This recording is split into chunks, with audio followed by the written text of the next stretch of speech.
All right, we seem to be recording. Good afternoon, good evening. So today we will be talking about a paper that we just recently implemented. Let me share my screen real quick. Now, this right here, I hope you can see my screen.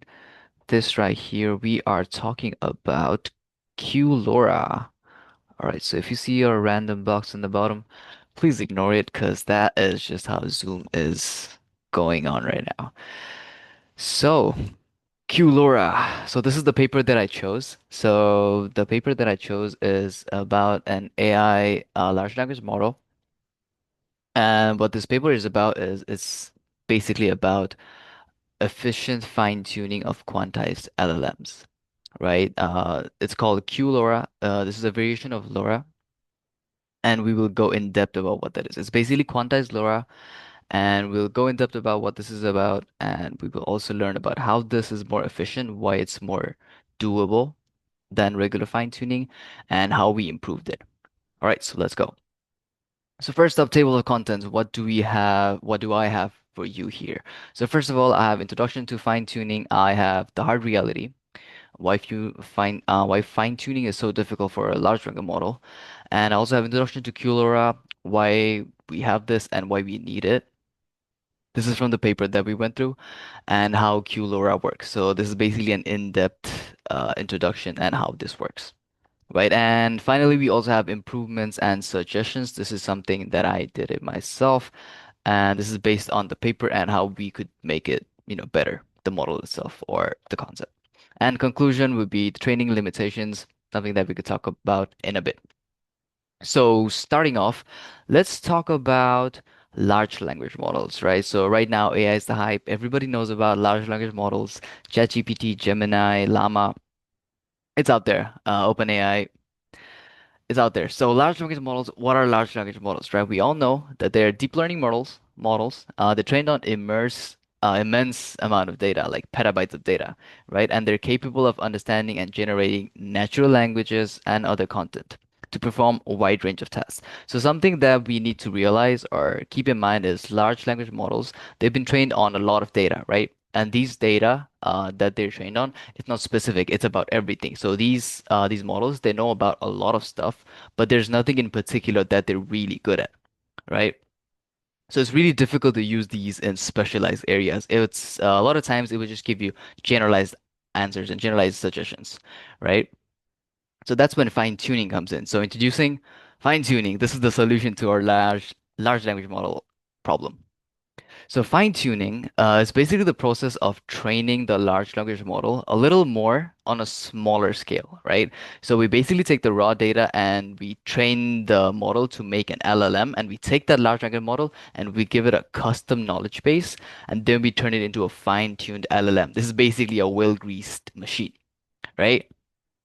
So this way, it knows and learns about dealing with certain scenarios in certain ways. It lets us cater the model and fit it for a specific purpose, right? This way, the model will be tuned to work under said scenarios and will respond to a more specific way, right? So an example of this would be uh, making sure that an LLM is predefined or is preset so that it gives you specific types of codes, right? Let's say you're a developer, you're a senior developer, and you know your basics, and you're just trying to use a model to save time.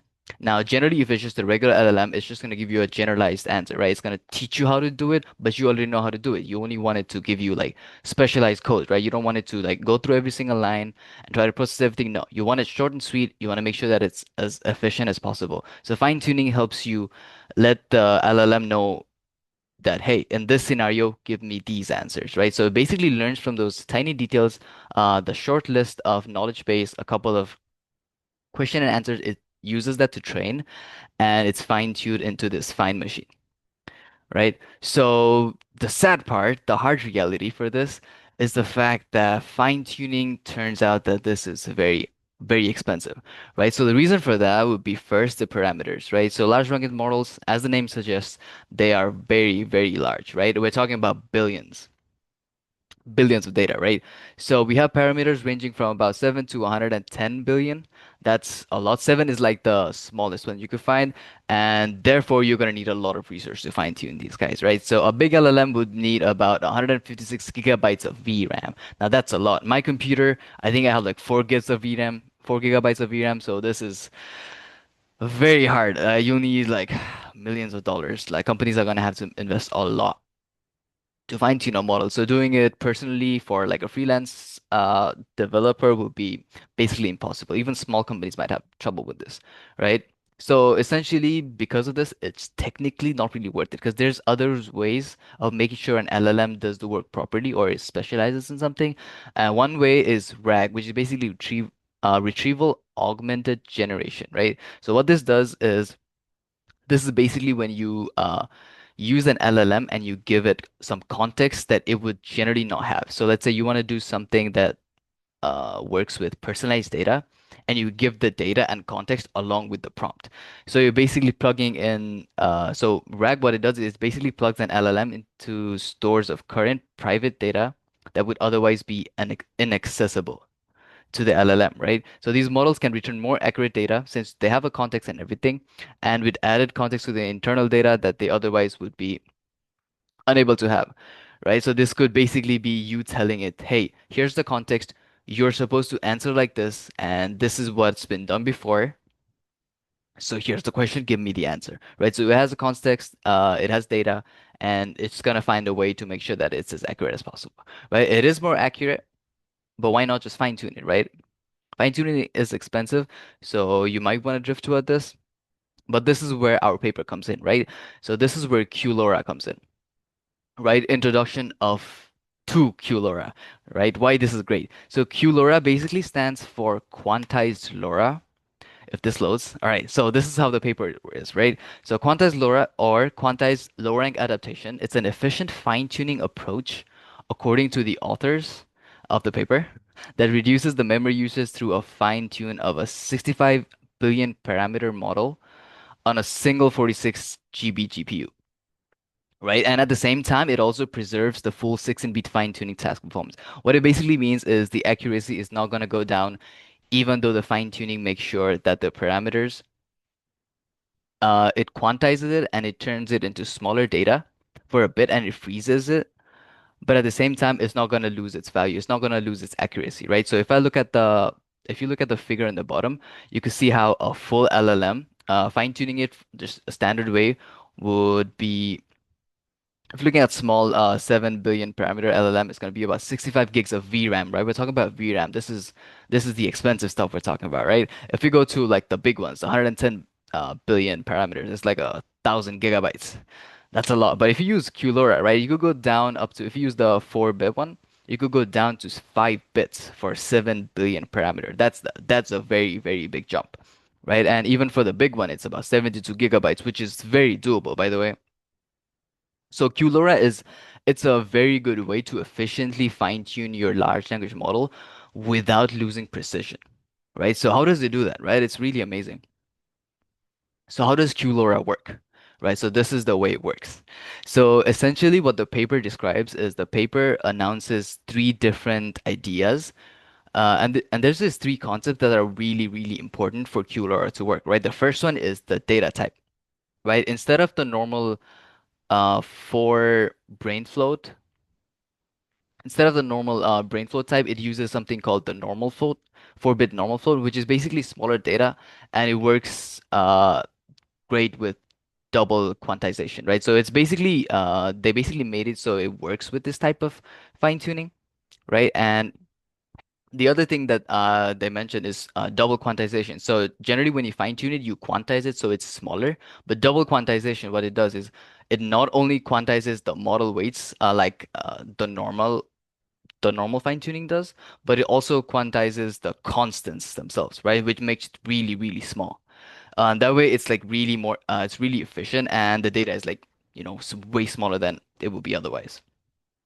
And it also uses something called page optimizers, right? So something that a lot of fine-tuning struggle with is GPU overload. So when a GPU it can't really when the GPU is trying to fine-tune something, it's gonna be times when there's so much data that the GPU just can't handle it. There's not enough space. There's not enough VRAM, right? So every single time there's something like an error of storing, what it does is it basically sends it to NVIDIA's unified memory, right? Instead of having the GPU out of memory errors, it would just freeze it and send it to unified memory when it doesn't need it, and it just takes it back when it needs it.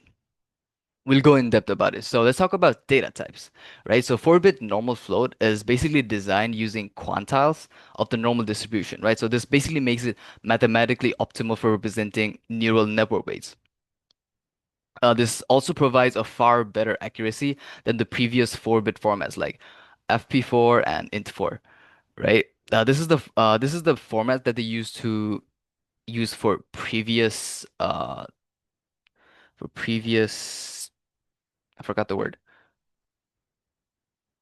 for previous adaptations, but it didn't really work out. It was still not as efficient. So 4-bit normal flow is what really works with this type, right? And it also allows 4 times memory reduction since it's a 4-bit instead of a 16, and it just quantizes it, right? And this makes it possible to fine-tune very large models too, even if the model is like pretty large. Since it's a 4-bit float, it doesn't really take a lot of space. You could do one at a time, and really helps with the search. Right. Next up, we have double quantization, right? As we talked about earlier, it's basically a method in QLORA that quantizes not just the model weight, but also the constants, right? So instead of storing scale values in 32 bits, what it does is it quantizes them again. So if we have a 64-bit, generally it's supposed to be turned down to 32 float, right? But instead of 32, it quantizes them again and turns it into 8 bits, right? And stores them into small second sets of scale in full precision, right? Now, this basically reduces the overhead from zero point 0.5 to zero point 0.1. Now, that's a really big, I think that's like 5 times reduction in bits per parameter. And that goes to, and if we scale this up to like large language model values, it's going to go to a couple of gigabytes, right? That's like a really big change. So speaking of change, right, there's also something else that helps with this, and that is page optimizers. So just like how we talked about earlier, this is a way for QLoRa to make sure that the GPU isn't overloaded. So page optimizer, it allows QLoRa to avoid GPU out of memory errors, right? And it does so by storing optimizers states in NVIDIA's unified memory instead of just the VRAM, right? So when every time the GPU becomes full, what it does is the optimizer states are automatically paged out, and it goes to the CPU RAM and paged back when it's needed, right? So it's not really staying in one place and clogging up everything.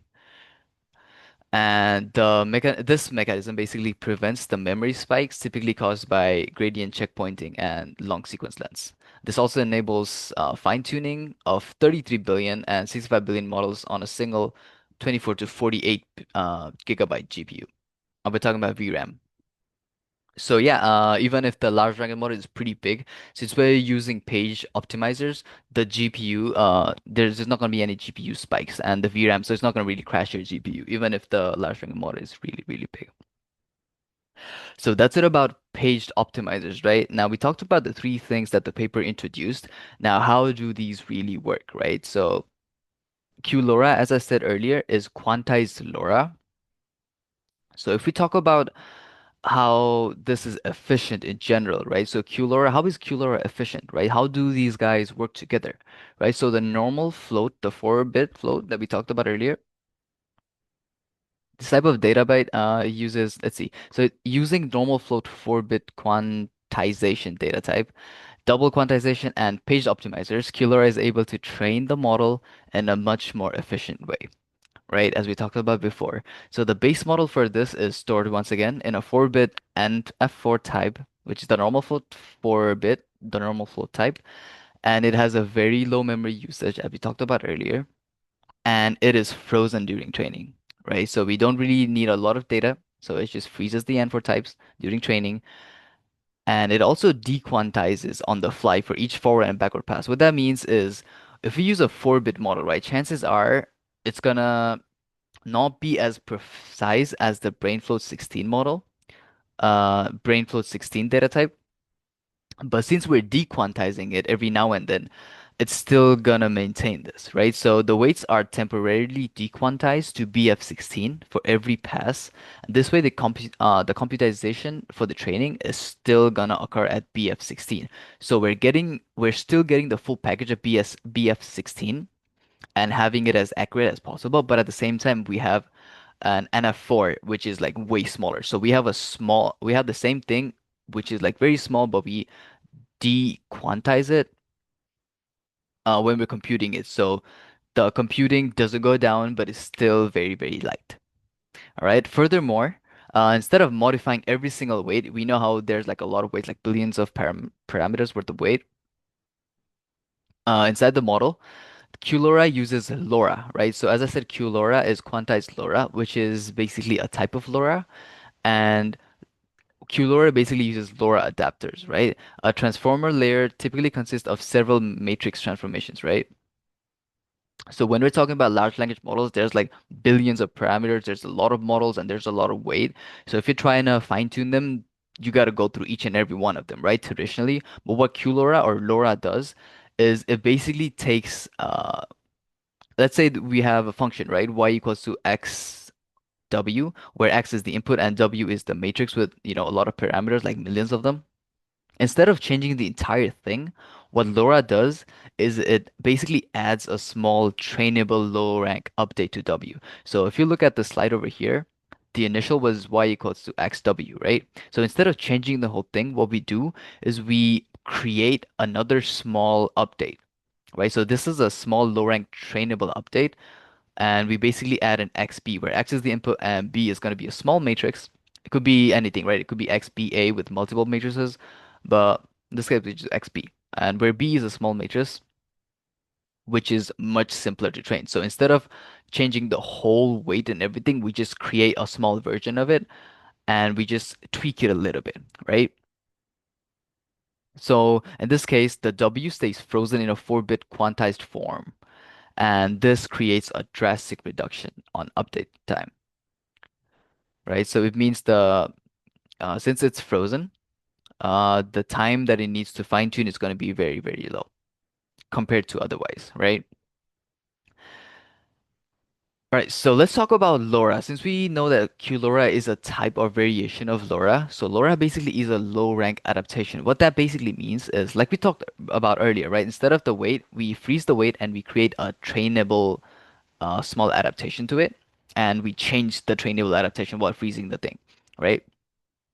So LoRa basically leverages the concept of low rank matrices to make the model training process extremely efficient and fast, right? Traditionally, fine-tuning LLMs that require adjusting the entire model, LoRa focuses on modifying a smaller subset of these parameters, right? So instead of the whole thing, we just take a bunch of like a small subset, and this basically reduces computational and memory overhead, which means even if it's a big chunk, you don't take the whole big chunk, you only need what's needed, right? So that's how LoRa works. And here's a picture. So this is how a standard one works, right? A 16-bit model, you're optimizing it by 32 bits. And LoRa, it kind of makes it smaller to like 16 bits. And quantized LoRa basically makes it even smaller. And it uses a different kind of float, the NF4, and it basically makes it much simpler, right? And one thing that the paper argues, let's talk about that before we go to the implementation, is one thing that the paper argues about QLoRa is before QLoRa, when people tried to just use LoRa, what they did was, so how LoRa works is basically instead of the whole thing, they're gonna take a couple of parameters, right? They're gonna take a couple of types of parameters, a couple of layers with the parameters, and they're gonna tweak those instead of the entire thing, right? Now, there's 7 main type of parameters that they want to change, which we will talk about later. Two different types and the 7 layers.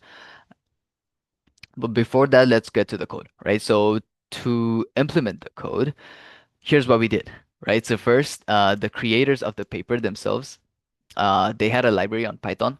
That one was the bits and bytes config. So what we did was we basically imported everything first, and then we tokenized it, and we used tiny llama.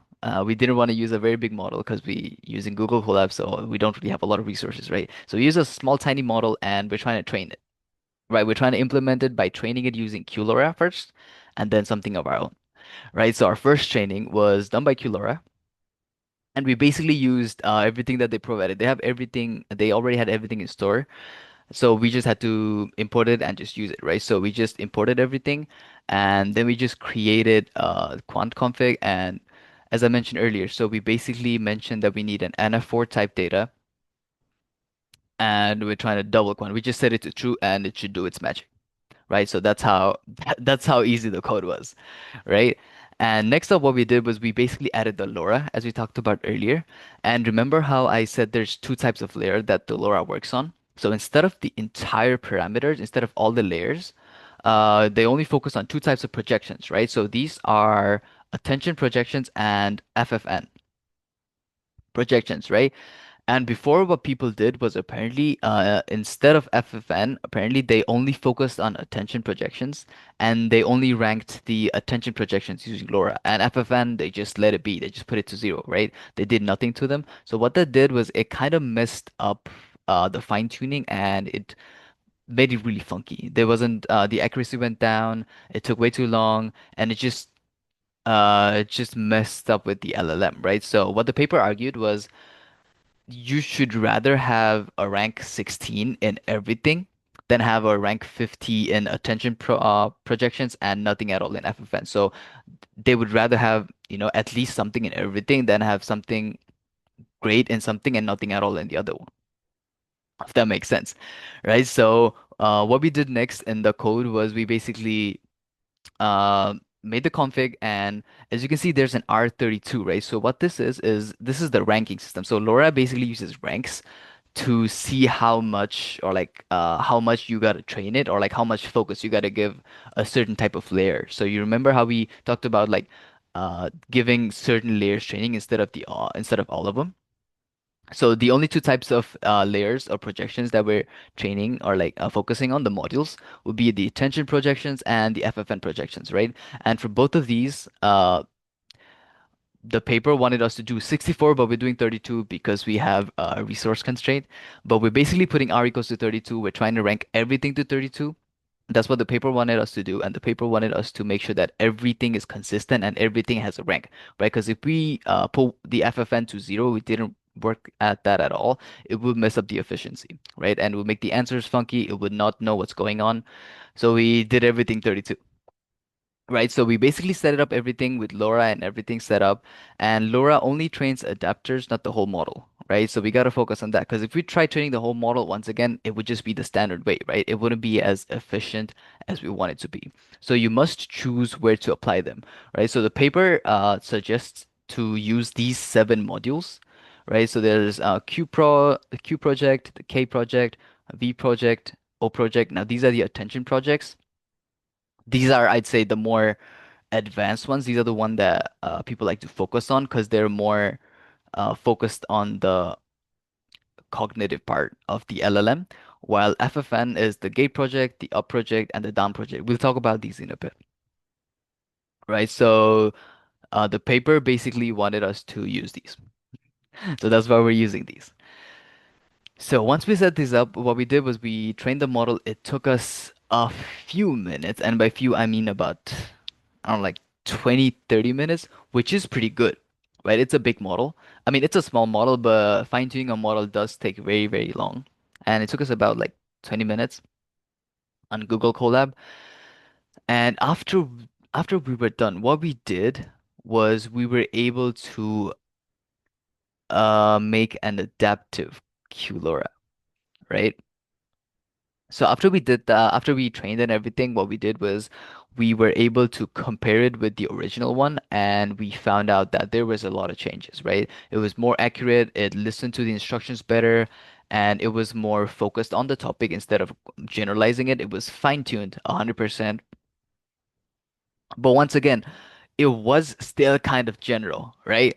Now, the reason for that might have been because of the ranking, because we put it 32, but something that I figured that we could make better than the general paper one was changing the ranks, right? Now, putting rank 32 to everything, I kind of didn't like the idea because as you know, FFN projections, they make about 70% of the models, right? Of the parameters. So if I tweak FFN, it's not really gonna change a lot, right? If I tweak the ranks, it's just gonna dilute it. So and FFNs, they don't really focus a lot on cognitive thinking of the LLM, right? But at the same time, if the attention projections get more focus, if they get more training, if they get a better rank, then it means the LLM will be trained to be more fine-tuned, right? Now, the paper does argue that you need both. So the thing that we did, our adaptation was basically having both, but kind of, mess around with the values, right? So instead of having 32, we made the attention projects have a better rank and FFN have a lower rank, right? So here's what happened, right? The adaptive QLORA, the improvement.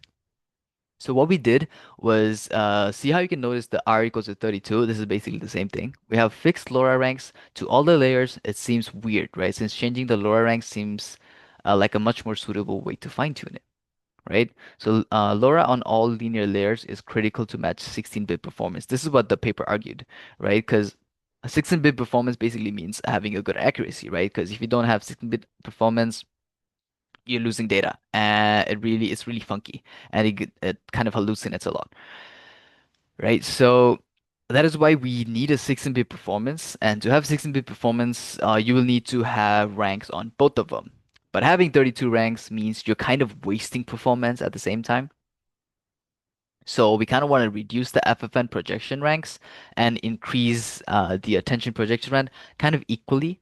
And the reason why we want it equally is because we don't want to change the resources that we're using already, right? We still want to use the same amount of resources, the same load time, and the same amount of data, but just different training ranks, different LoRa ranks, right? So it will be much more efficient to use different LoRa ranks for different modules instead of a constant value, right? So the attention projects, these four, Q project, K project, V project, O project. Now, what they do is they control how the model interprets the prompt, right? This is, I'd say, arguably the most important part of an LLM to understand what the prompt is and to interpret it, right? And these attention projections, these modules, they strongly influence reasoning, coherence, and responsive structure, right? This is basically how the model thinks.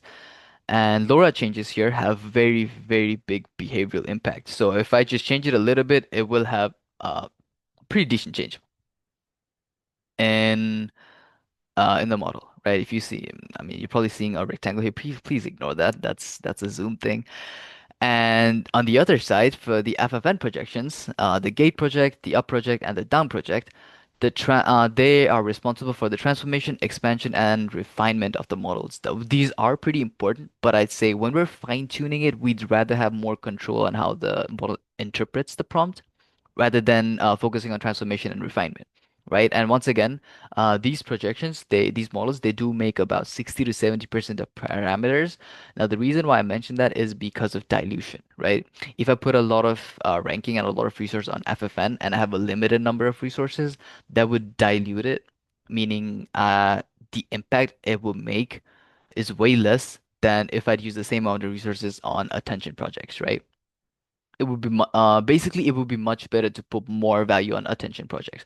So that's what we did. So we created a new training model. I wouldn't say new. It's the same, but we tweaked it a little bit, and we created the R high and R low, right? So R high for the attention projects and R low for the FFN projects. And what we did is we put R high as 46 and R low as 16 instead of the typical 32. Now R high is up by 16 and R low is down by 16. So it's pretty much the same. I'd say I had to tweak around a little bit, but it's pretty much similar. I wouldn't say it's the same, but it's kind of similar to the resources that we used earlier because should be in my paper because this is a little more expensive when it comes to the training part, but I'd say it is pretty feasible, right? It's not that big, and the results that we get are worth it, right? So what we did is same thing as before. We created R values for two of them, two R values instead of one, and I just created two types of configs, one for the attention and one for the FFN one, right? So FFN, the attention one, and R is R high, R is R low. Everything else should be pretty much the same. Yeah, nothing really different. And we basically use everything else is the same, right? Same amount of resources. This one might be a little heavy, and by little I mean a tiny bit, not that much, to make a big difference. And we saw changes, right? So after we trained this one, trained for the same time, arguably. I mean, I wasn't really timing it, but it was pretty same.